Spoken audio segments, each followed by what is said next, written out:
Hey everybody, this is Dr. Perry from Stop Chasing Pain coming at you. I'm going to show you today what I call the rock and roll. How using the rock tape, spiky rock ball can help improve your rolling pattern down on the ground when we do it on areas of your neck. So we're going to do a roll on the ground first before we use the ball. Then we're going to use the ball in a certain place that I'm going to show you. Then you're going to get down on the ground and you're going to roll again. And what you'll find is you can roll easier just by releasing certain parts of your neck. Here we go.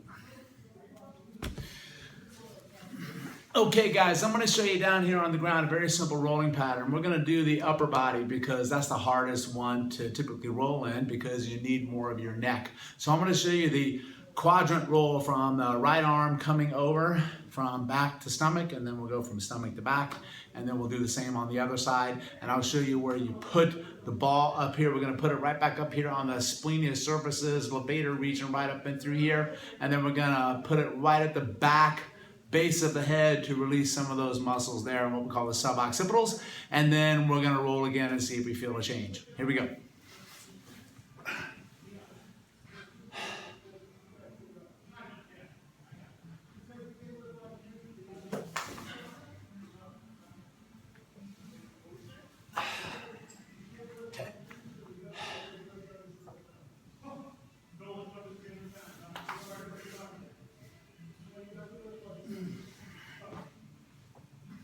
Okay, so if you notice for me, I struggle a little bit more going with my right hand over that way. And I struggled the same thing when I used my left hand coming from my stomach to my back. So if you think about that logically, that's using my head the exact same way, turning to the left. So what I mean by that is when I'm on my back, I have to turn my head to the left to go with my right arm. Then when I'm on my stomach, I'm using my left arm, but I'm also having to turn my head to my left. So something that's rotating my head to my left is probably not really working that well. So what I'm gonna do now is I'm gonna put the ball on rotators of my neck, and we're gonna see what changes down below without actually trying to go after strength in the roll. Here we go. Okay, so here I'm down low, and I'm going to put the spiky ball right at the back of my head. I'm also going to put it right here on my levator and splenius cervicis muscle. So that splenius is really, really important because that's part of the spiral line of Thomas Myers work in the anatomy trains. And if you remember that line, or look at that line, that links to your obliques. And you're going to need your obliques to actually rotate in the transverse plane, which is what rolling is. So I'm going to show you how we do it. We're going to put it right back here. Going to go right up in the back of the head here. Dig into those suboccipitals here because they also are going to be rotators of your head. So I'm going to go right side and I'm going to go left side here. Oh, man, that feels freaking good. It hurts so good. Oh. And then I'm going to go right here on that cervicis right there. And you can do this up against the wall too if you want. You can do it wherever the hell you want. I'm going to do one side. I always like to do both sides because I want to balance them out. Then we're going to go over here. And it's only going to take about 20 or 30 seconds for each one. You don't have to spend a ton of time on it, so you don't have to roll in the corner for an hour and a half. Just getting on there. And my left one definitely hurt more. Okay, and good. All right. So now what I'm going to do is put the camera back up there and see if we can roll again and if it feels different.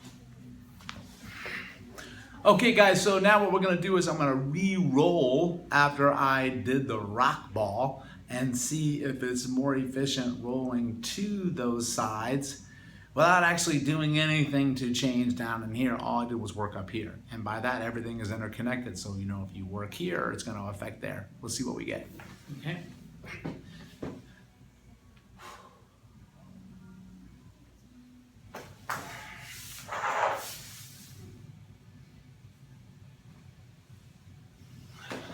Perfect.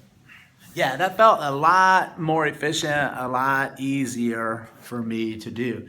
And the reason that is because my neck leads this movement. So I have to look where I want to go. But if I've got some inhibition in my neck, which means something's not working efficiently, well, then my body's not going to want to roll to that side. So one of the biggest things that I teach people, if you want to improve your rolling pattern, look to the neck, release the muscles up in the neck, and then try your rolling pattern again. Try it, see what you find. It's probably going to be really, really cool, the differences that you feel. And if so, share it, post it up on Instagram, send me a message, and let me know how you do. And this is also the stuff that I teach you in my Primal Movement Change Moving Beyond Mobility course. So as always, be the magic, do mojo. Dr. Perry from Stop Chasing Pain coming at you. We'll see you soon on the other side. Move smarter, move better, feel great.